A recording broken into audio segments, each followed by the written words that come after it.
Welcome back to the Massage Heights Elevate podcast. We're back again with John Weathers, multi-unit franchisee in Dallas, Texas, and we're here today to talk about operations and marketing best practices.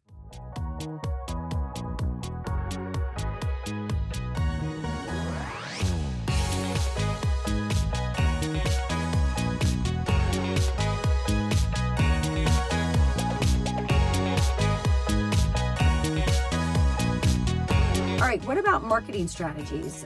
What have you found to be successful for you? The local fun runs was a big hit.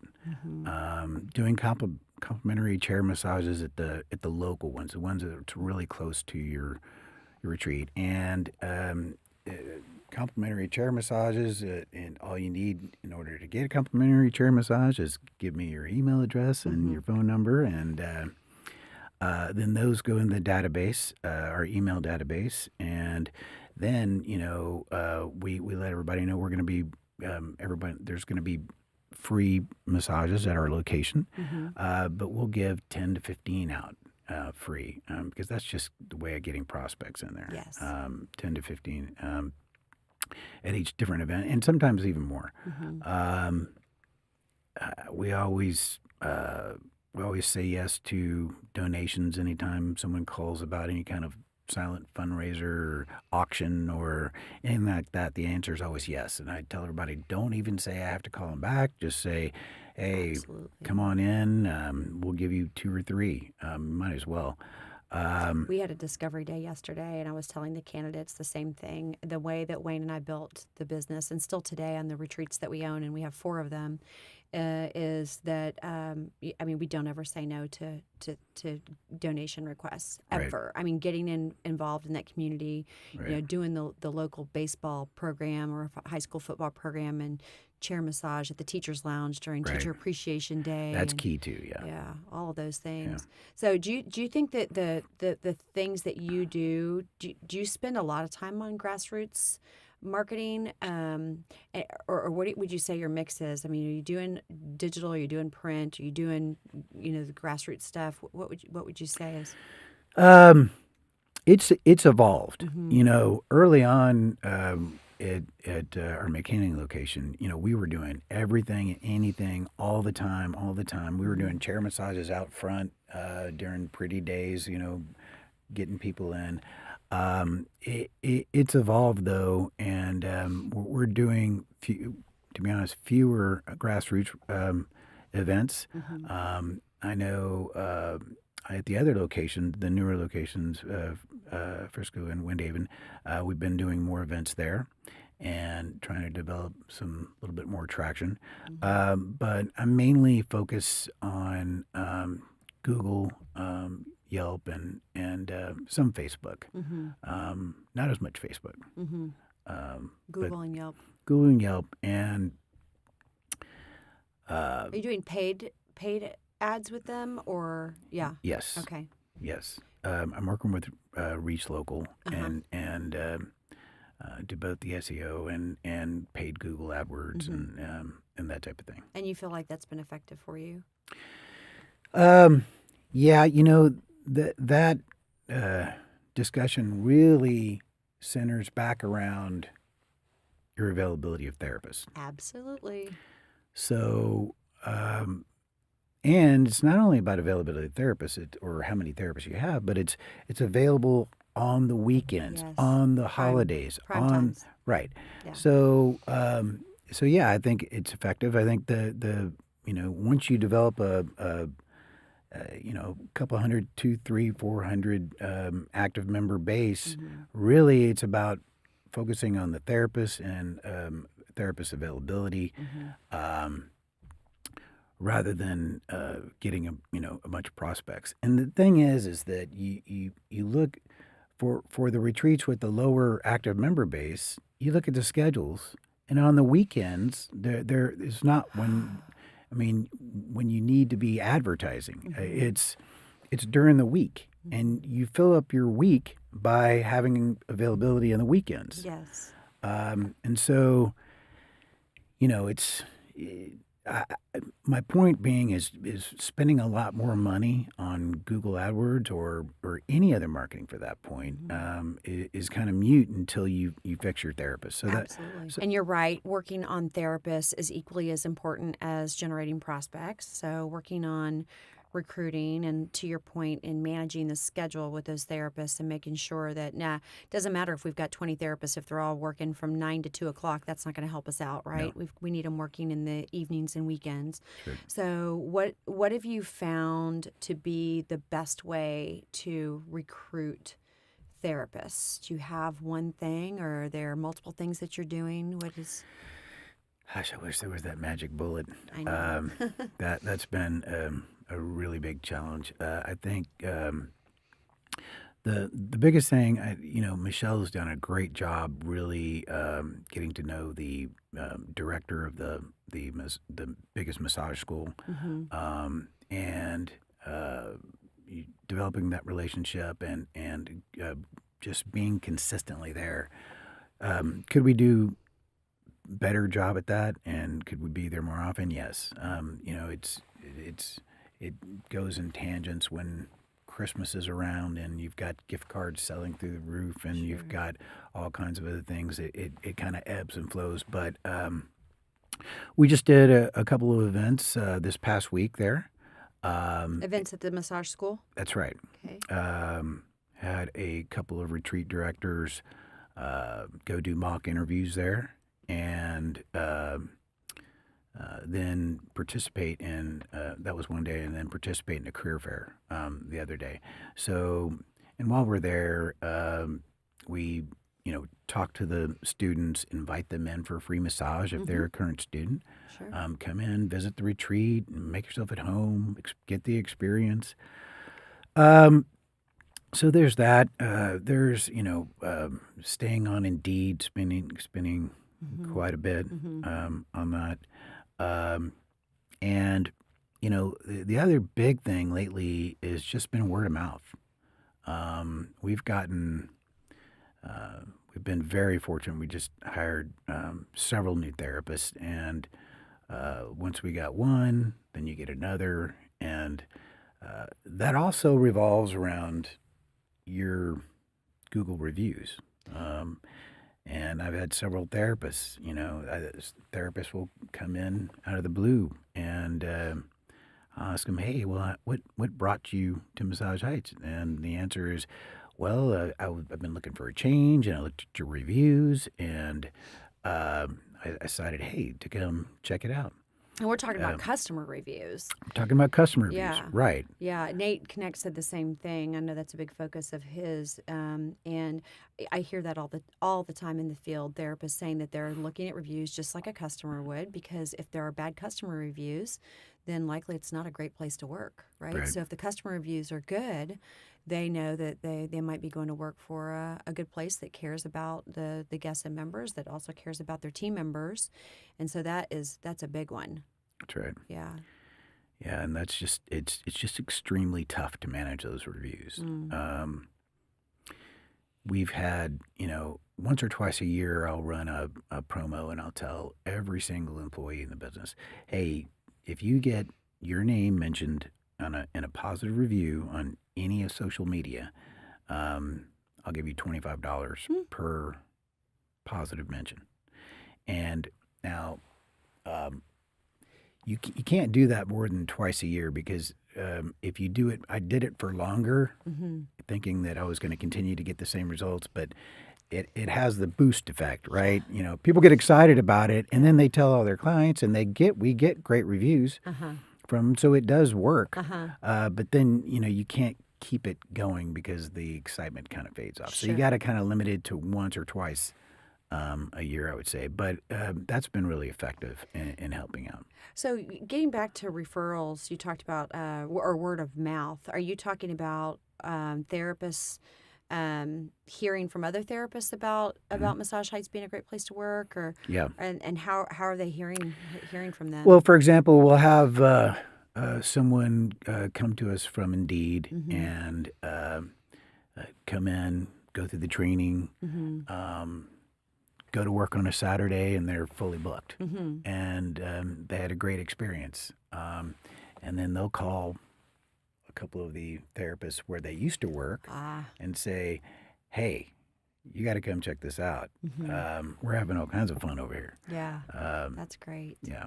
Great. Great. You need to get a lot more of that on video for social. Yes. Yes.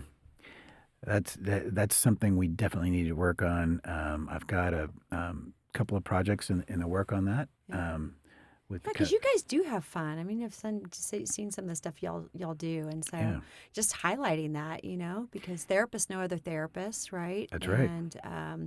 And that's amazing. A therapist calling and saying, "Hey, it's awesome over here. We're having fun, and by the way, I'm busy." That's huge. It's such a big testimony to.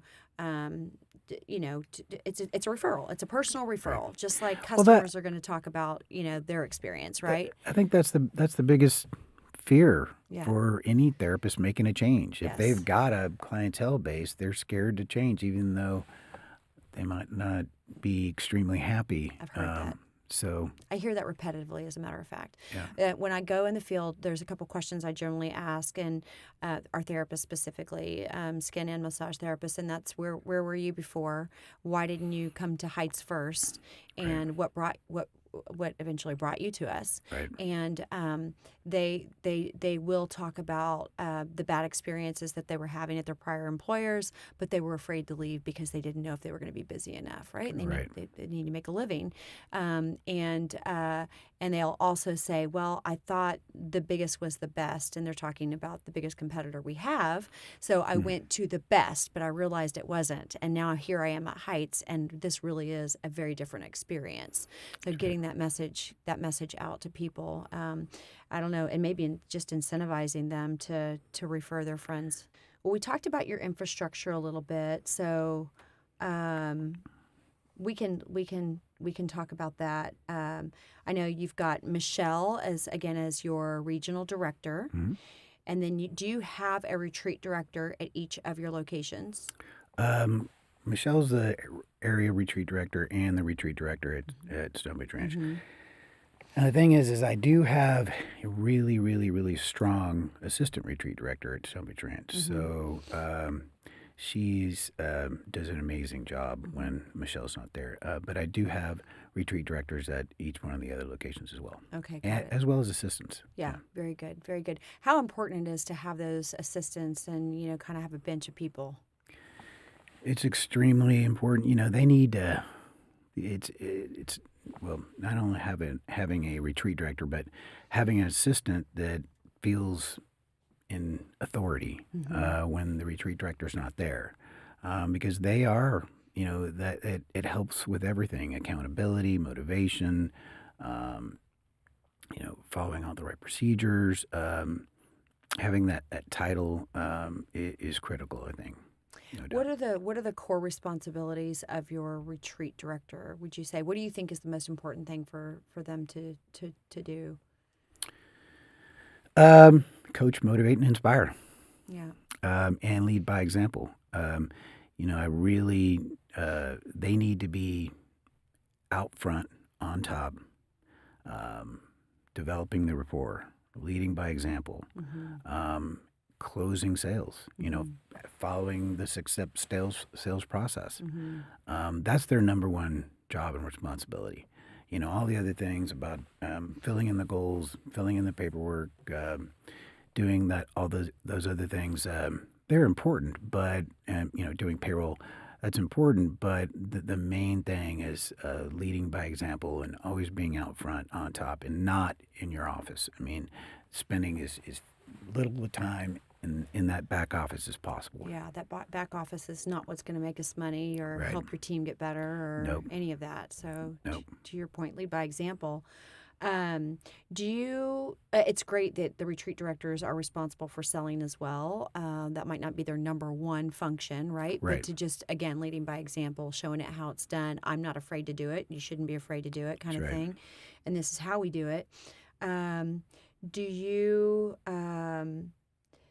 Who is the primary is there one person in each retreat, or maybe it's even Michelle's or regional, that's responsible for recruitment efforts of all employees or therapists or what have you?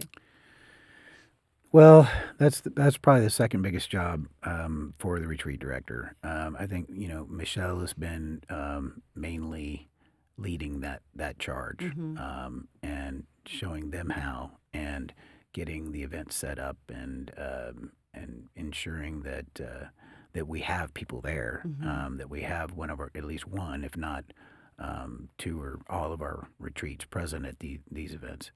Um, so she pretty much takes the lead as far as recruitment. Michelle does. Yeah. Okay.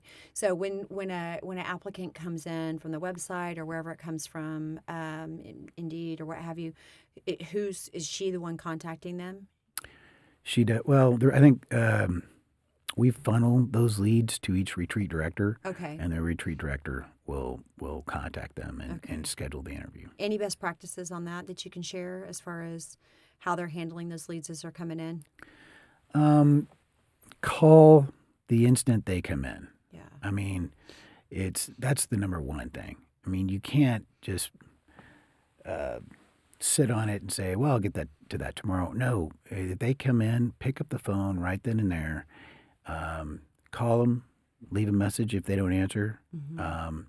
and after you leave a message, text them, Mm-hmm. and after you text them, send them a follow-up email. Yep.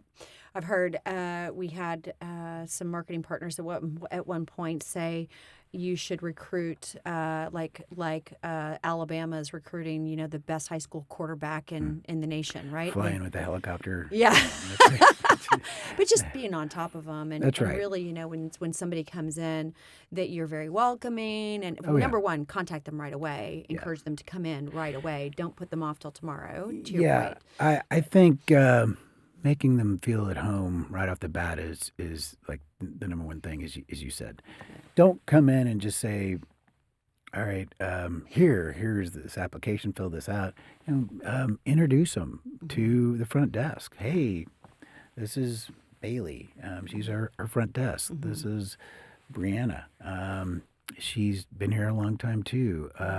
And they get a rapport going. And then, hey, let me show you around. Let me show you the break room. And then as you're leading them around, introduce them to every single person that you pass so that they feel at home. And usually the other employees are more than welcoming because they know that we could use the help on the weekends. Yeah. Maybe not during the week so much, but during the weekends for sure. Have you ever considered, or do you do this? And again, I've talked to some people that do this. Have you ever considered being the massage establishment that gives complimentary massages to the massage therapists, regardless of where We do. they work Oh, or not?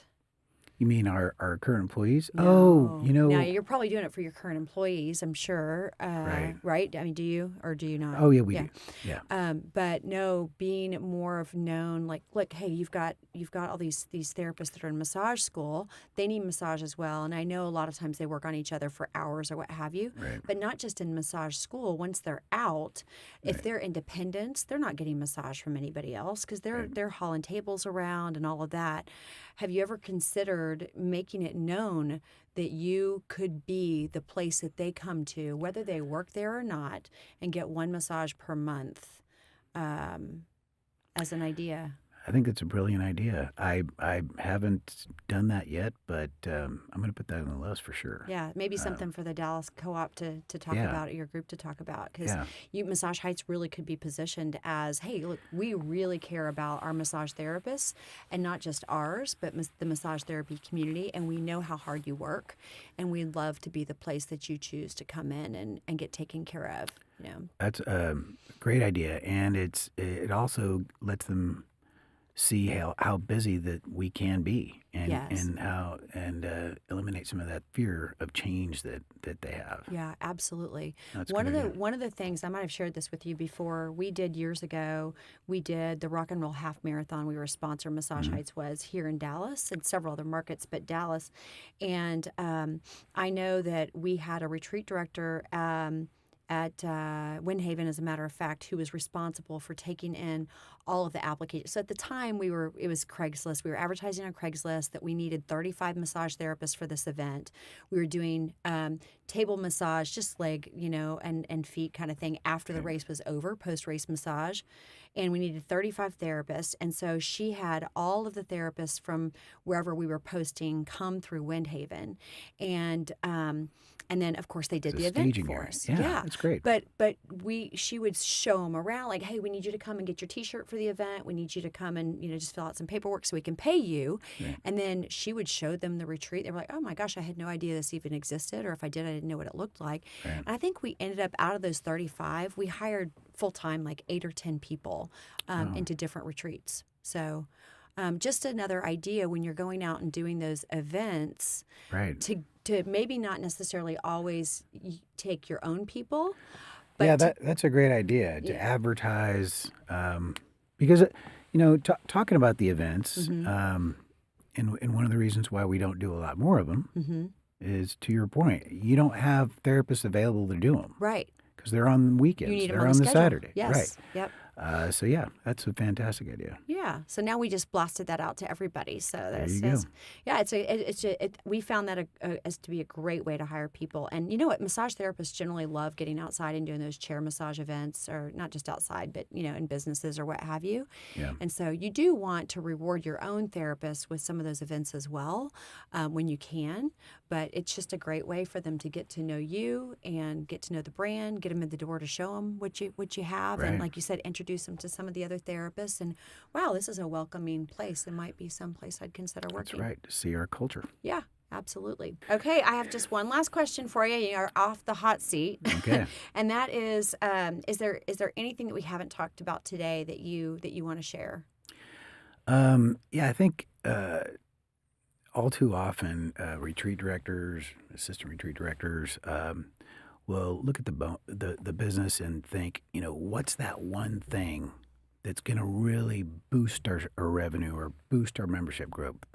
And one of the things I've learned is it's never one thing. It's one of my favorite sayings is, how do you improve 100%? You do 100 things 1% better. Mm-hmm. So it's focusing on the details.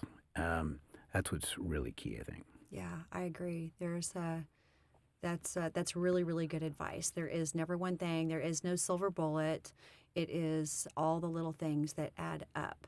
Good customer service, great scheduling, good culture, closing percentages, focusing on that, right? Prospecting, it's all the little things. It's your attitude on the phone. Yeah. It's, are you smiling when guests walk in? Are you standing? Mm-hmm. We require all of our front desk people to, if we have guests in the lobby, mm-hmm. We're standing. Yeah. We're standing at attention. And, we walk around the counter to deliver the sales presentation if we don't go sit them down on the bench. Right. It's all those different little things. But when you wonder why your closing percentage is not great one week, mm-hmm. you need to think about, all right, well, look at the 6-step sales process and look at all the little hundreds of things that revolve around that. Mm-hmm. And where is it breaking down? Because the reason is it's breaking down in one of those processes. Sure. Whether it's when they're on the phone or you're not overcoming objections, whatever the case may be. Yep. So it's all in those little details. If you could say that there was one thing, though, what would you say? Like if you could, not you specifically, but your retreat director or an operator anywhere, if there was one thing that you would say you have to focus on, and it was a focus every day, what would that be? I would say just developing that rapport with the guests and making sure that you're always smiling when you're on the phone, mm-hmm. and you're treating them like you want to make sure that every guest that walks in feels like they're the most special person there. And if you focus on making them feel special every time they come in, mm-hmm. That would be the one key. Yep. That sounds like good advice. Thanks again for your time today, John. We really appreciate it, and I'm super excited to share this information with the rest of our franchise family. So, hey, now that you've heard from us, we'd like to hear from you. If you have questions, if you have guests that you'd like to see on the podcast, please shoot us an email at communications@massageheights.com. We'd love to hear from you. And don't forget to like and subscribe to the YouTube. Thank you, and as always, elevate the everyday.